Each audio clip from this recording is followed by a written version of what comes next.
Jonesy and Amanda. Jam Nation. Well, our next guest is a multi-award-winning writer and broadcaster. The TV series that he created called River Cottage became so successful it had everyone wanting to move to the country and cook ethically produced food to share with the village. Except for you, Brendan, you'll still stick to your light and easy. Yeah, right. Well, now Hugh Fearnley-Whittingstall is heading down under to join the Viva Health and Wellness Festival. Hugh, hello. Good morning.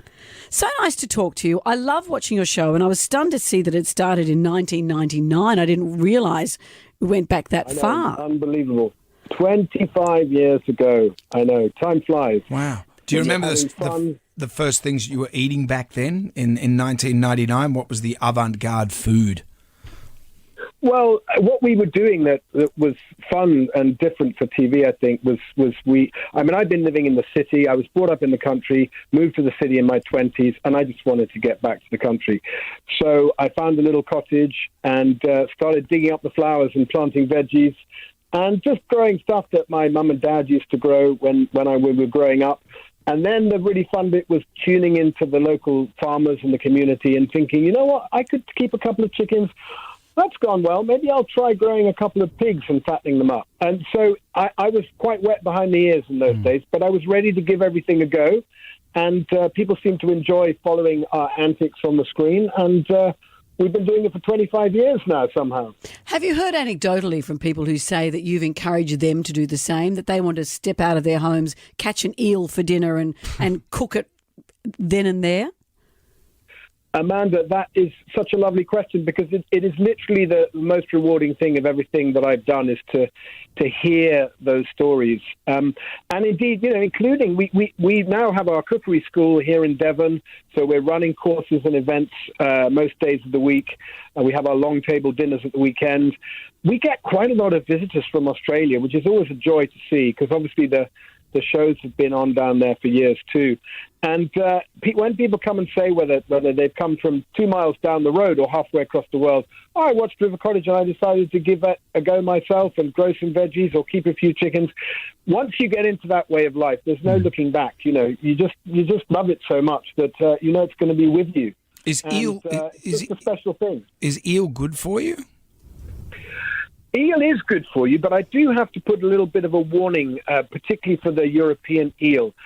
Since we first made those shows 20 years ago, eel numbers have been in decline. Okay. The eel, as you may know, has a very extraordinary lifestyle that's dependent on breeding in the Sargasso Sea, not far, in the middle of the Pacific Ocean near Bermuda. The tiny baby little larvae then float and wiggle their way all the way back to Europe and swim up the rivers where they have to run the gauntlet of, unfortunately, some of our rivers are not as clean as they should be and things are not, they face more challenges than they used to.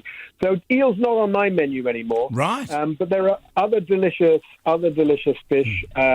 We still have abundant mackerel and sardines and lovely oily fish like that, which I get stuck into whenever I can get out on the boat and catch them.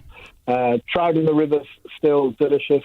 Yeah, I mean, anything you catch yourself tastes better, doesn't it? That's the story at the end of it. So much pride is associated with that. If you grow it yourself or catch it yourself, you have a story to share about the meal you're eating. And that's what we're about, good stories about great food. And is that kind of the message? I think the Viva Health and Wellness Festival is fascinating. Such a variety of people who will be talking. Is that sort of the message you're bringing? Absolutely. It's interesting. I'm a little older. Funnily enough, I'm a little older than I was 25 years ago. This is what happens, apparently. What a shock. What a shock. But I think I've always loved this idea of growing your own food and tapping into the seasonal ingredients and doing a bit of foraging too. What's increasingly clear is not only is this fun and a great way to connect with nature and to feel close to your food, this is actually how to be healthy as well. And the other thing that has been really boosting the way I've been eating for a few years now is making a point of the sheer diversity, growing as many different plants as possible, foraging for a few to add to the bounty, and just eating as many as possible. That doesn't mean eating out of season. It doesn't mean you have to go down the aisle where foods have been imported from overseas. There's always plenty of choice from what's being grown. And, you guys have a fantastic climate too for growing wonderful veggies.